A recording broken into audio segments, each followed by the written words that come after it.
Alright, so what we have here is my MacBook Pro, and I have two 5-second segments from my video that you have not seen yet.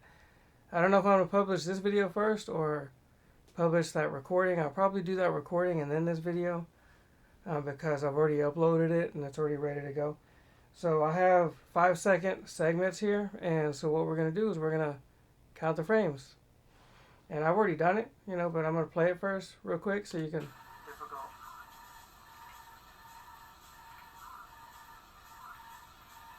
Count the frames. And that was actually part of the video where I actually said, when I need to count the frames, at some point, like when I get to this one spot, going underneath that little overpass section, whatever that's supposed to be. The frames seem to get worse down over there. I don't know. But overall, the whole game is just bad frame rate. And it's actually worse than I thought. So here we are. Here's a 5-second segment. We have one frame on screen.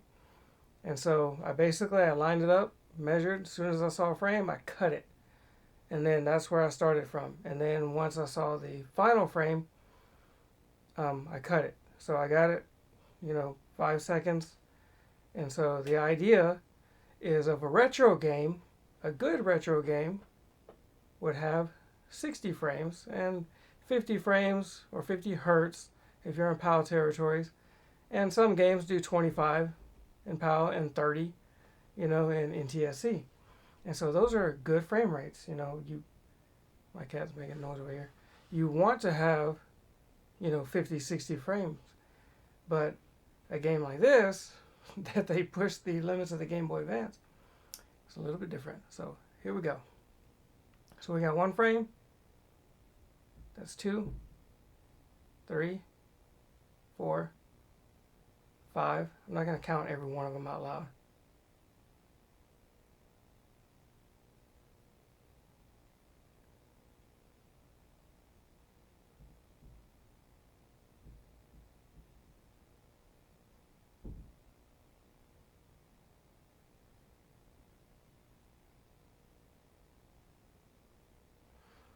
If you kept up with me, that's 25.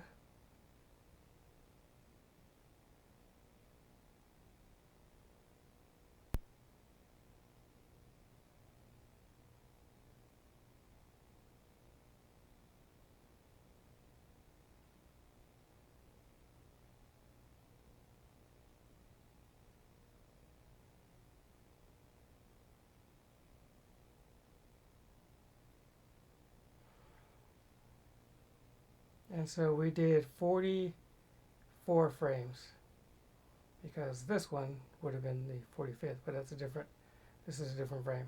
So we got a full 44 frames in 5 seconds. So what is that? On average, it is about 9 frames per second because 9 times 5 is 45, and we got 44 frames. So here's another section. Let's see if we can get more than 44 frames. Maybe we can get, 45 or something, but it won't be much of a difference. So we're at 1, 2, 3, 4, 5.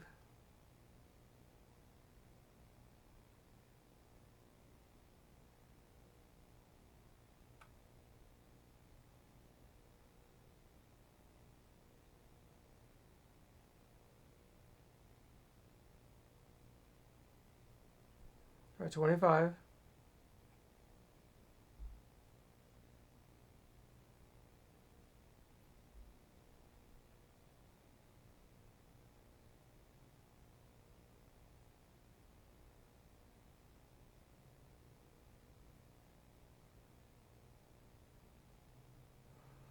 We got 41 frames on that one.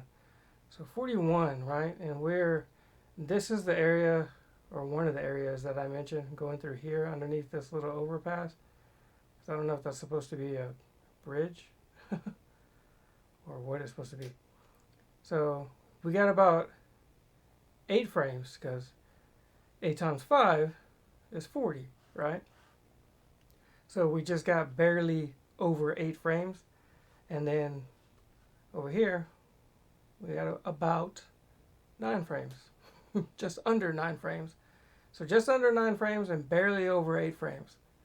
So this game is about 8 to 9 frames. That's pretty bad.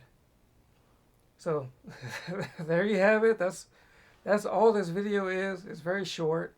I didn't want to do a whole bunch of segments, you know, because most of the game is like this anyway, overall. I mean, you might get 10 frames. You know, I used to estimate in my head, oh, this game is probably 15 to 20 frames, but I was way off. I was way off on that. So, you know, like at the beginning of the game, when you start, I would think, oh, you know, this is probably 15 to 20 frames in that area. And, you know, maybe it's 10 to 12 frames, but this game, once you get going, this game is just 8 to 9 frames. That's what it is. So that's where all of my latency, my input delay is coming from. Buttons not registering. It's because of the frame rate. So when you press the button, the action button, and by the time it registers, I guess if you're not on the correct frame, since there's so few of them, then it just doesn't work. And so that's why I've always been like switching out controllers, trying a wireless one to see if maybe the latency would add to the button registry. You know, maybe if I get a lag by the time it reaches and I see it on TV, you know, maybe that would help it. But it doesn't. It just made it worse. I tried playing it on an HDMI modified Game Boy Advance. The button doesn't seem to register sometimes. I don't know if it's a bad mod or what. Emulation devices, you know, I played it on PSP for practice, which that'll be another video coming up, long play. And it registers the buttons, but I still have issues with it. It's just a little bit more accurate, I guess, or more consistent overall. So, yeah, anyways, thanks for watching. I hope you somewhat got some info out of this video or enjoyed it for that matter. And I'll see you in the next one. Yeah, here's my laptop with the same thing on it.